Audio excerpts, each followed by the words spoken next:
as 2024 is coming to a close, I know many of you are preparing your investment portfolios for 2025.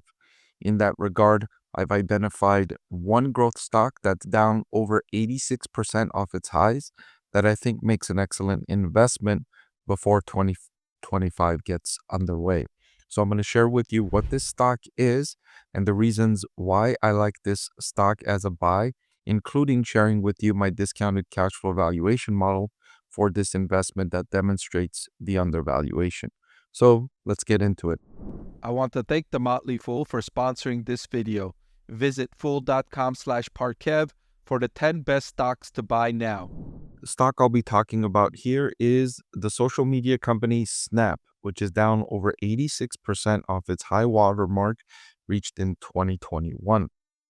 One of the reasons why I like Snap is because of the tremendous revenue growth over the last several years. It's up to 5.165 billion in trailing 12-month revenue. That's up from over 500 million in 2017. Revenue has 10x'd in the last 7 years or so. And one of the reasons why I like this company is because of the business model. The user-generated content business model has proven to be lucrative for other companies like Meta Platforms and Alphabet's YouTube. People create the content on the platform. Snap doesn't have to pay for that content. It's people like you and me creating content, sharing that content, engaging with the content, and that generates revenue for Snap as it shows advertisements to people while they're on the platform. So this business model is asset light because they don't need to invest in capital intensive areas like manufacturing or research and development to a very large degree. They do still need to invest in research and development, but not to the magnitude of some of those manufacturing companies that need to constantly update their facilities, make sure they have the latest cutting edge technology.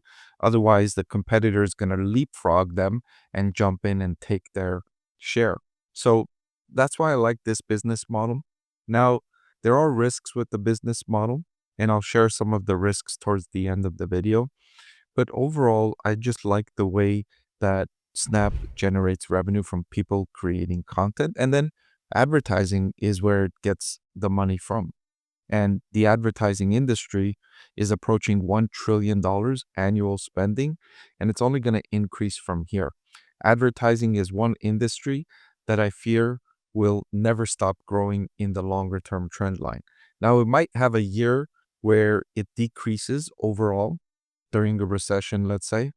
But if you look at a longer term trend line, let's say over a 10-year period, I don't expect that the advertising industry will ever experience a decline in any 10-year period from now until infinity. Advertising, I don't think, will ever go away. If advertising goes away, it will be because of some massive government regulation that says you're not allowed to advertise anymore. That's the only way I see advertising going away.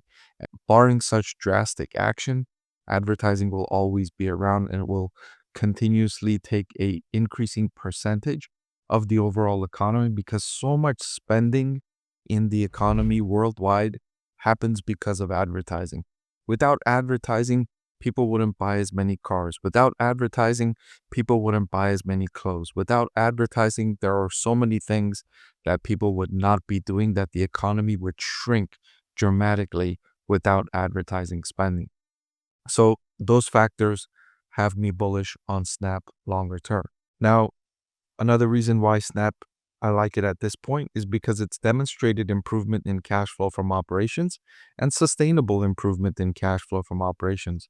It's up to 347 million in trailing 12-month cash flow from operations. That's up from negative 800 million in 2019. The company has made more focus on its core operations.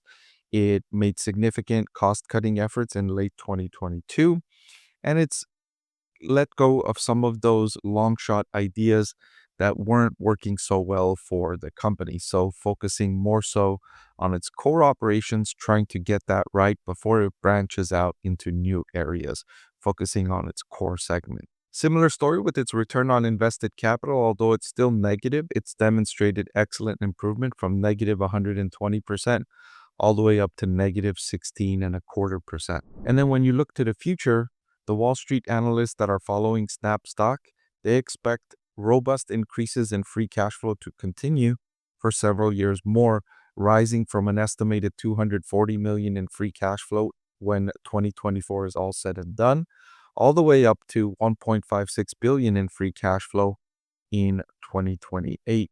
This increase in free cash flow is based off of improvements in the number of users that are using the Snap platform and increasing engagement from existing users.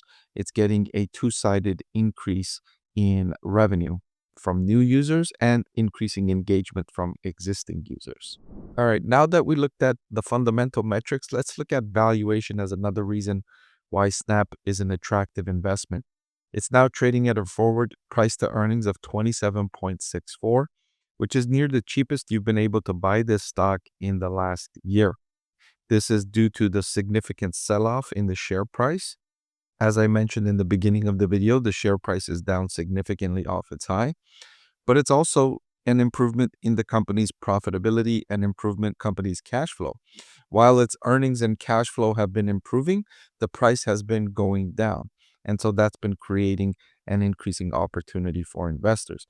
You might say, well, why is the price going down if its earnings and cash flow are improving? And one of the reasons is that the company hasn't done as well at attracting new social media accounts over the last couple of years. Reddit has done a much better job attracting new users, demonstrating better growth. Meta Platforms has also demonstrated better growth. Snap's growth rate has slowed down, and especially the growth rate in the US and Canada has all but come to an end for Snap in the last year. And so that's having a significant impact in investor enthusiasm. And I would say it's one of the bigger risks with Snap is that it's losing that connection with users. It's losing that connection with its customer base in that it's not innovating effectively enough to retain the social media user that has so many other options on where they can spend their time. That's the biggest risk for Snap right now. But a forward PE of 27.64 is signaling that the stock is undervalued. And also, when I did my discounted cash flow valuation for Snap stock on December 16th, 2024, it showed me that the shares could be worth an intrinsic value of $24 per share when the current market price is $11.50. So the valuation, whether I look at it on a forward PE basis or a discounted cash flow valuation basis, demonstrates significant undervaluation. There is risk with the company, as I highlighted, but it is in a very attractive industry operating in a very attractive business model. So for all those reasons, I think Snap is an excellent stock for 2025 and beyond. Hey everyone, I'm excited to announce that my book is finally available for sale. I've been working on it for more than a year now, so I'm really excited to finally share this with you now. It goes through my framework for evaluating stocks. Some of you often ask why I like this stock or why I like the other stock, and this framework provides you the things that I look at when I'm evaluating stocks.